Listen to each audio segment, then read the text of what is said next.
அன்பு தம்பி மோகன். தம்பி, ஒரு கனவை கண்ணை திறந்துட்டு பார்க்க முடியுமா அப்படின்னு ஒரு கேள்வி.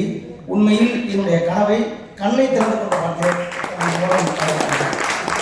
வாழ்க. அன்பு தம்பி வீர படைப்பாளி மோகன், உன்னை காப்பது ஆதரிப்பது எங்கள் கடமை. இது ஒரு சின்னதாக அறிமுகத்தோடு ஆரம்பிக்கலாம். நான் 94 மீடியாவில் இருக்கேன். சன் டிவியில் 7 வருஷம் செய்தி துணையாசிரியராக இருந்தேன். ஒரு நண்பர் அறிஞர் சொல்வார், ஒரு மனுஷன் வந்து 60 வருஷம் வாழ்ந்துருக்கான், 60 வருஷமும் மைக் செட் பண்ணுறவனாகவே இருந்திருக்கான். அந்த மைக்கில் அவன் பேசுனது கிடையாது. நான் ரொம்ப வருஷம் அங்கே இருந்திருக்கேன். தம்பி மோகன் என்ன என்கிறது மேடை கூட்டு வந்திருக்காரு. தம்பிக்கு நன்றி. மோகனை பற்றி சொல்லணும்னா, இப்படி ஒரு தன்னம்பிக்கையான ஒரு ஆளை நான் வந்து பார்த்ததே கிடையாது. நீங்கள் யாரை வேணால் நீங்கள் ஒப்பிட்டு பார்க்கலாம். பாக்கெட்டில் 100 ரூபா இல்லாமல் இருக்கலாம், ஆனால் 100 கோடிக்கான நம்பிக்கை மோகனோட கண்ணில் தெரியுங்க. இந்த 5 மொழியில் வருதுங்க இந்த புத்தகம். ஒரு ஜஸ்ட் வந்து ஒரு திருவண்ணாமலையில் ஒரு கம்யூனிஸ்ட் தோழர் ஒருத்தர், அவர் வரலாற்றில் திருவண்ணாமலைன்னு ஒரு தொகுப்பு போடுறாரு. அப்போ ஒரு பல்வேறு ஆட்சிகிட்ட கேட்குறாரு, வல்லாள மகாராஜா பற்றி எழுதுறதுக்கு மட்டும் அவருக்கு ஆள் கிடைக்கல. அவர் தாம பிரகாஷ்னு பேர். அவர் வந்து பல போராட்டங்கள் ஈடுபட்டு தன்னுடைய வாழ்க்கையின் பெரும்பகுதியை ஜெயிலே கழிச்சவர். அப்போ ஒரு 10 வருஷத்துக்கு முன்னால் அவருக்காக தான் இந்த வல்லாள மகாராஜா வரலாறை தேடுறேன். எந்த நூல்லையும் அவர் பற்றின வரலாறு முழுமையாக இல்லை. அவரை பற்றின வல்லாள மகாராஜா பற்றி வரலாறு என்ன இருக்குன்னா, அருணாச்சல புராணம் ஒன்று தான். இந்த அருணாச்சல புராணத்தை எல்லப்ப நாவலர் என்பவர் வந்து தமிழ் அருணாச்சல புராணம் வந்து சமஸ்கிருத நூல். அதை எல்லப்ப நாவலர் தமிழ் படுத்துறாரு. அதில் பல்வேறு சருக்கங்கள் இருக்கு. அந்த பல்வேறு சருக்கங்களில் ஒன்று வந்து வல்லாள மகாராஜா சருக்கம். இந்த வல்லாள மகாராஜா என்பவர் நடுநாடு என்பது தொண்டை நாட்டுக்கும் சோழ நாட்டுக்கும் இடைப்பட்ட நாடு. அந்த நடுநாட்டை வல்லாள மகாராஜா என்பவர் ஆட்சி செய்கிறார். அவர் இது வந்து நான் சொல்றது அருணாச்சல புராணத்தில் வரக்கூடிய வல்லாள மகாராஜா சருக்கம். அப்போ அவருடைய ஆட்சியில் வந்து தர்மம் நிலவு நிற்குது. புலியும் மானும் ஒரே துறையில தண்ணி குடிக்கக்கூடிய அளவுக்கு அங்கே வந்து தர்மம் நிலைக்குது. அங்கே எல்லாரும் எல்லா வளமும் பெற்றிருக்காங்க. எதிரியோட தொல்லை இல்லை. கோயில்களில் வந்து சிவ பூஜை நடக்குது, விஷ்ணு பூஜை நடக்குது, எல்லாமே சிறப்பாக இருந்தாலும் அண்ணாமலையாருக்கு ஒரு பெரிய மனக்குறை. தனக்கு பின்னாலே தன்னுடைய நாட்டை ஆகுவதற்கு வாரிசு இல்லைங்கிற மனக்குறை. அப்போ வந்து மந்திரி மாவி கிட்ட ஒரு சோகத்தோடு கேட்கிறாரு. அப்போ மந்திரி மாவி என்ன சொல்றாங்க, தர்மக்கொடின்னு ஒரு கொடி இருக்கு, அந்த தர்மக்கொடி ஏற்றுவோம். ஆனால் அந்த தர்மக்கொடி ஏற்றிட்டா யார் என்ன கேட்டாலும் இல்லைன்னு சொல்லக்கூடாது. அதுக்கு நீங்கள் தயாராக கேட்கும்போது, இந்த பூமியில இல்லாத விஷயத்த ஒரு மனுஷனால கேட்க முடியுமா, எதை கேட்டாலும் தரேன் அப்படின்னு தர்மக்கொடி ஏற்றுறாங்க. தர்மக்கொடி ஏற்றும் போது நிறைய அதில் வந்து உங்களுடைய நகை அடமானம் வச்சிருந்தா அந்த நகை எடுக்கிறதுக்கு இந்த தொகை தரேன், திருமணம் ஆகாதவர்களுக்கு இந்த தொகை, பூங்கல் கல்யாணம் பண்ணுறதுக்கு இந்த தொகை, வீடு கட்டுறவங்களுக்கு இந்த தொகை, திருமணத்துக்கு இந்த தொகை, தர்மமாக செய்கிறார். நாரதரை அனுப்பி சிவபெருமான் சோதனை பண்றாரு. நாரதர் வரும்போது வல்லாள மகாராஜா வரவேற்கிறாரு. எப்ப இப்படியான தர்மங்களை செய்கிறாயே, உன்னுடைய என்ன நோக்கம்னு கேட்கும்போது அவர் நாரதர்கிட்ட சொல்றாரு, எனக்கு வந்து பிள்ளை இல்லாத மனக்குறை தான் அப்படின்னு இந்த செய்தி நாரதர் மூலமா சிவபெருமானுக்கு கிடைக்குது. அப்போ சிவபெருமானுக்கு ஒரு ஆச்சரியம், உண்மையிலே இப்படி வந்து ஒரு பக்தன் இருப்பானா அப்படின்னு சோதிப்பதற்காக உடனடியாக குபேரன் அழைத்து நிறைய செல்வங்களை தயார் செய்ய சொல்றாரு. ஒரு பெரும் பூத கணங்களோட அவங்க வந்து திருவண்ணாமலைக்கு வராங்க. திருவண்ணாமலைக்கு வரும்போது இங்கே வந்து அருந்ததி போன்று அழக்கூடிய பெண்கள் இல்லையா, இப்படி சிவனடியார்களை வந்து போற்றி வழங்கக்கூடிய மண் இல்லையான்னு நிறைய கேள்விகள் கேட்டே வராங்க. கேட்டுட்டு வர அவங்க வந்து கணிகை மாதர்கள் இருக்கக்கூடிய தெருக்கு போகிறாங்க. எல்லோருக்கும் ஒரு கணிகை மாதர் கிடைக்கிறாங்க. ஆனால் வந்து சிவபெருமானாக வரக்கூடிய அந்த தலைமை சிவனடியார் கிடைக்கல. அவர் உடனடியாக வல்லாள மகாராஜாவை பார்க்கறதுக்காக போகிறாரு. வல்லாள மகாராஜா சிவபக்தர் என்பதனாலே அவ்வளோ பெரிய பேரரசனாக இருந்தாலும் உடனடியாக வந்து இந்த சிவனடியாரை அனுமதிக்கிறாங்க. அப்போ வல்லாள மகாராஜா என்ன கேட்கும், உங்களுடைய மனக்குறை என்னன்னு கேட்கும்போது, ஐயா என்னுடைய விரகதாபத்தை தீர்க்க உங்கள் ஊரில் வந்து ஒரு கணிகை மாதர் இல்லையா அப்படின்னு கேட்கும்போது வல்லாள மகாராஜா என்ன சொல்கிறாரு, ஐயா நானே உங்களுக்கு வந்து ஒரு பெண்ணை திருமணம் செய்கிறேன், உங்களுக்கு ஏன் எதுன்னு கேட்கும்போது, இல்லை என்னுடைய விரகதாபத்தை கணிகை மாதரால் மட்டுமே தீர்க்க முடியும், எனக்கு திருமணம் வேண்டாம்னு சொல்லும்போது வீரர்களை அனுப்பி அந்த தெருவில் அனுப்பி விசாரிக்க சொல்கிறாரு. எல்லாரும் வந்து நாங்கள் வந்து இங்கே வந்து ஒரு சிவனடியார் இருக்காங்க, அதனால் உன்னுடைய ஆட்சியில் வாழறோம், நாங்கள் வார்த்தையை மாற முடியாது என்று சொல்லி திருப்பி அனுப்புகிறாங்க. அடுத்தது மந்திரிகள் அனுப்புகிறாரு. மந்திரிகளுக்கும் மறுமொழி சொல்கிறாங்க. இவ்வளோ பெரிய பேரரசர் வல்லாள மகாராஜாவே அந்த கணிகை மாதர் தெருக்கு கோயிலுக்கு போய் ஒரு சிவனடியாருடைய குறையை தீர்க்க முடியாத பாவம் எனக்கு வரக்கூடாது, நீங்கள் எனக்கு உதவுங்கள்னு சொல்லும்போது அந்த கணிகை மாதர்கள் சொல்கிறாங்க, நாங்கள் வந்து உங்களுடைய ஆட்சியில் வாழறவங்க, நாங்கள் சொன்ன வார்த்தையை வந்து நாங்கள் வந்து காப்பாற்றுவோம், இன்று இவரை நாங்கள் ஏற்றுக்கொள்ள முடியாது என்று சொல்லும்போது அவர் சோகத்தோடு அரண்மனைக்கு வராரு. அவருக்கு வந்து 2 மனைவிகள், மல்லம்மா சல்லம்மான்னு 2 மனைவிகள்.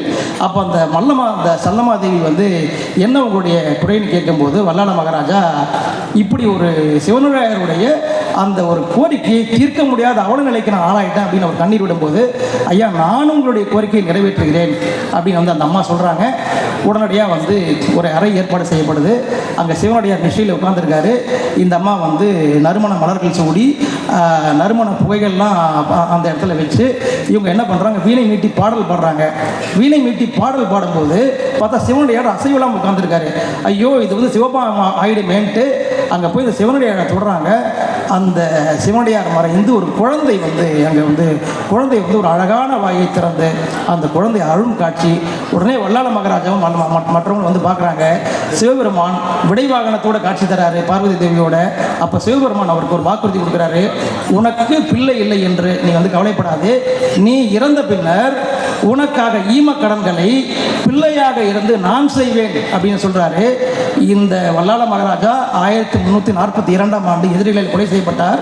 1342ஆம் ஆண்டிலிருந்து இன்று 2002ஆம் ஆண்டு பிப்ரவரி மாதம் வரப்போது மாசி மகத்தன்னைக்கு அந்த சிவபெருமானே சிவபெருமான் வந்து பிறவாயாக்கை பெரியோன். விஷ்ணுவுக்கு அவதாரங்கள் உண்டு, ஆனால் வந்து சிவன் வந்து பிறவாயாக்கை பெரியோன். ஆனால் பிறவாயாக்கை பெரியவனாகிய சிவபெருமான் அண்ணாமலையார் ஒவ்வொரு மாசி மகத்தன்றும் வல்லாள மகாராஜாவுக்கு திதி கொடுக்கக்கூடிய நிகழ்ச்சி நூற்றுக்கணக்கான ஆண்டுகளாக இன்னைக்கும் நடந்து வருது. அந்த செய்தி மட்டும்தான் நமக்கு வரலாறாக இருக்குது. உடனே ஒரு கேள்வி கேட்கலாம், இது வந்து இந்த நீங்கள் கேள்விப்படுற இந்த புராணம் இயற்கைக்கு முரணாக இருக்கேன்னு. இப்படி இயற்கைக்கு முரணான புராணம் பெரிய புராணத்துலையும் இருக்குது. பெரிய புராணத்தில் வரக்கூடிய 63 நாயன்மார்களிலே இயற்பகை நாயனார் புராணம்னு வருது. இயற்பகை நாயனார் புராணமும் இதைத்தான் சொல்லுது. ஒரு கொள்கையை ஏற்றுக்கொண்டால் அந்த கொள்கைக்கு தான் வாழ்க்கை.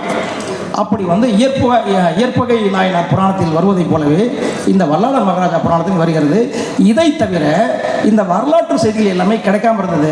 அப்போ நிறைய சந்தேகங்கள் வருது. இவரை வந்து வல்லாள மகாராஜாவை வந்து தமிழ் பேசுகிற மக்கள் வந்து அங்கே திருவண்ணாமலை பக்கத்தில் சம்பந்தனூர் ஊர் ஒன்று இருக்குது. அந்த சம்பந்தனூர் ஊரை சேர்ந்து அந்த ஊரை சேர்ந்த வன்னியர் மக்கள் தான் நிகழ்ச்சியை கொண்டாடுறாங்க.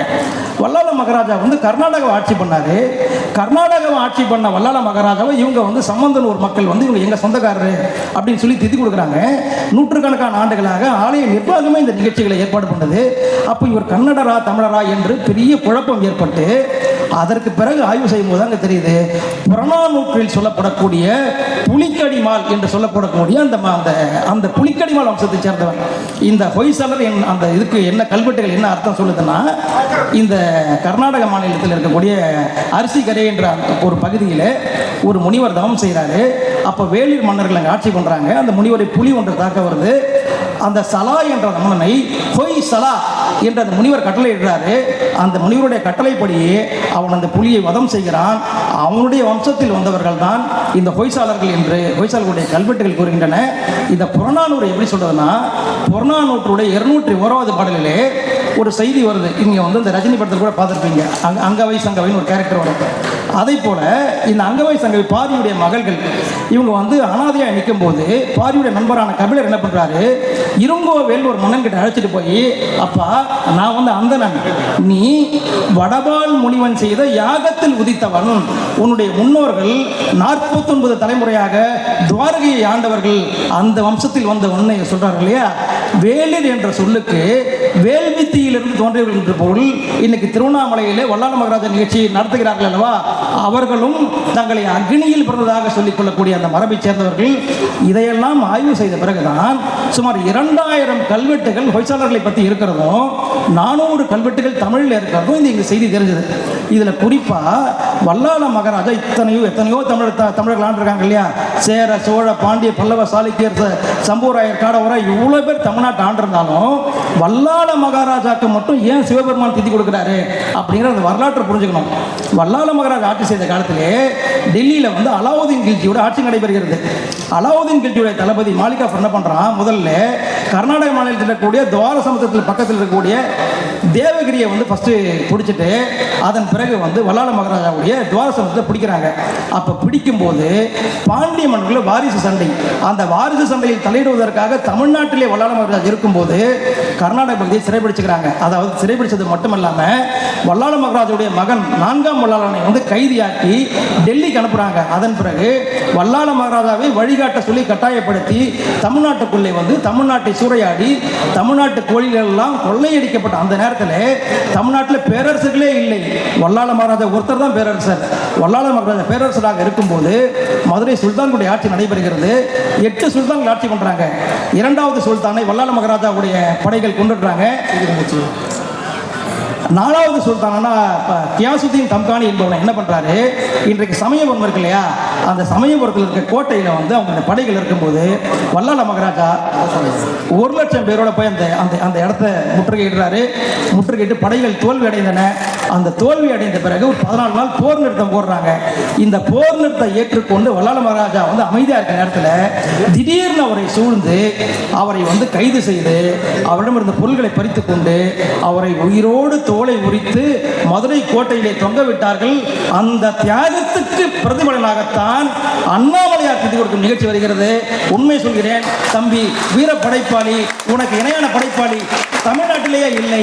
நீ வாழ்க, உன் குலம் வாழ்க, உன் கொட்டம் வாழ்க. நன்றி.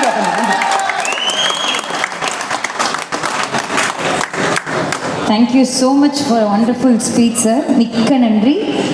அடுத்தபடியாக மேடைக்கு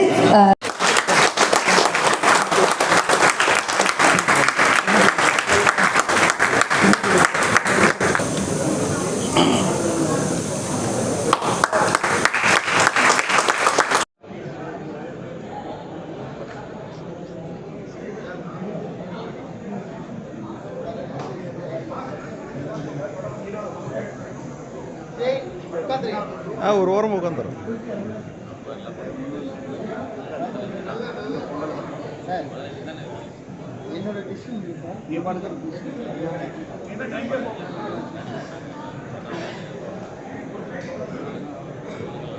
பத்திரிகை மற்றும் ஊடக நண்பர்கள் அனைவரையும் அரங்கத்திற்கு வருமாறு தாழ்மையுடன் கேட்டுக்கொள்கிறேன்.